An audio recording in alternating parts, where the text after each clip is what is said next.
Nigériennes, Nigériens, mes chers compatriotes, c'est à moi qui revient aujourd'hui l'honneur de m'adresser à vous à l'occasion de la commémoration du 61e anniversaire de l'accession de notre pays à son indépendance, sacrifiant en cela à un rituel républicain qui nous est très cher. Je le fais avec d'autant plus d'émotion que bien de mes prédécesseurs devant ce prestigieux micro ne sont plus de ce monde. Je pense à eux tous, en implorant la bénédiction de Dieu en leur faveur.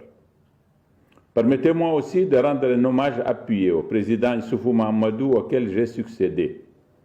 Grâce à lui, notre pays vient de réaliser sa première alternance par laquelle une passation de pouvoir pacifique et démocratique a eu lieu à la tête de l'État, conférant ainsi une distinction toute particulière à notre pays eu égard au contexte régional marqué surtout par des pratiques d'exercice de pouvoir à durée illimitée. Grâce à l'élégance de son geste, traduisant son profond attachement aux intérêts de son pays, ainsi que sa foi dans les valeurs de la démocratie, notre pays jouit aujourd'hui d'une excellente image internationale, nous ouvrant des fenêtres d'opportunités qu'il nous revient d'exploiter avec le sens de responsabilité requis. Mes chers compatriotes, en sollicitant votre confiance à l'occasion d'une campagne électorale à laquelle j'avais, vous vous souvenez, consacré beaucoup de temps, ce qui m'avait permis de visiter même ceux d'entre vous qui vivent dans les localités les plus éloignées de notre vaste pays, j'ai eu l'occasion de bien connaître vos besoins et vos aspirations. Depuis 4 mois que je suis à la tête de l'État, je me suis efforcé de traduire en actes ce que je pensais avoir compris au plus intime de votre être. Dans le discours que j'ai prononcé au cours de la cérémonie de mon investiture, j'ai fait un état des lieux des défis auxquels est confronté notre pays et j'ai mis un accent particulier sur 2 d'entre eux, la gouvernance et l'éducation. Mes 4 mois à la tête de l'État m'ont conforté dans mon option d'accorder une totale priorité à ces 2 questions. À côté de celle-ci, j'ai aussi souligné l'urgence du traitement du défi sécuritaire. Sur ce dernier point, les organisations terroristes opérant pour l'essentiel à partir de bases situées hors de notre territoire ne nous ont donné aucun répit. Nos forces de défense et de sécurité ont été sollicitées jour et nuit, et ce sur tous les fronts, partout. Elles se sont comportées avec dignité et ont fait preuve de compétences remarquables. Je voudrais leur rendre ici un vibrant hommage. Je pense en particulier aux batailles héroïques qu'elles ont livrées à Difa, à Bosso et à Tchomabongo. La compétence qu'elles ont accumulée à force d'âpres épreuves nous a permis de créer un rapport de force favorable au point où les hordes criminelles embrigadées dans l'IGS sont désormais réduites à une seule recette consistant dans les tueries en masse des populations civiles paisibles et innocentes, comme ce fut le cas à Bakorat, Intezeyen, Tchomabongo, Zarumdare, Dekoukou, Ouye, Ziban et j'en passe hélas.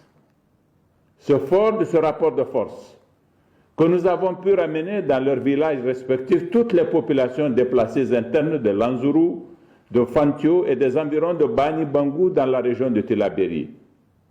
À Difa, nous avons mis au point un plan de retour des déplacés de tous les 300 villages désaffectés. Nous avons d'ores et déjà mis en exécution la première phase de ce plan ayant concerné 19 villages, dont le village emblématique de Baroua par lequel l'opération avait commencé.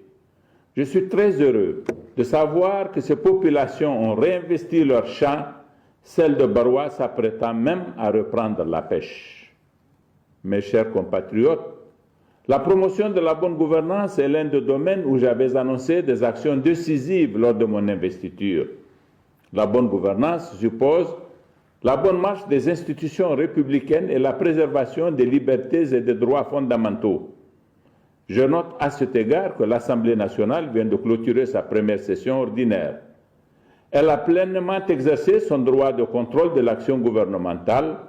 Elle a reçu le Premier ministre pour la présentation de sa déclaration de politique générale qu'elle a adoptée. Elle a procédé à l'organisation du débat d'orientation budgétaire dans le cadre de la préparation du budget de l'année 2022. C'est dans le cadre du renforcement de la bonne gouvernance que j'ai décidé d'établir un dialogue social constructif avec les organisations syndicales, les associations de la société civile et les acteurs des secteurs économiques pour faire le point de nos préoccupations communes sur la marche de notre pays. J'engage les membres du gouvernement et tous les responsables à poursuivre cet exemple d'ouverture et de dialogue. Dans ce registre de la gouvernance, je voudrais aujourd'hui encore réitérer mon engagement à renforcer la lutte contre la corruption et la concussion des agents de l'État, le détournement des deniers publics, les pratiques de surfacturation dans l'exécution des marchés publics, les fraudes et les injustices dans l'organisation des examens et concours ou dans le recrutement des agents de l'État et des sociétés publiques.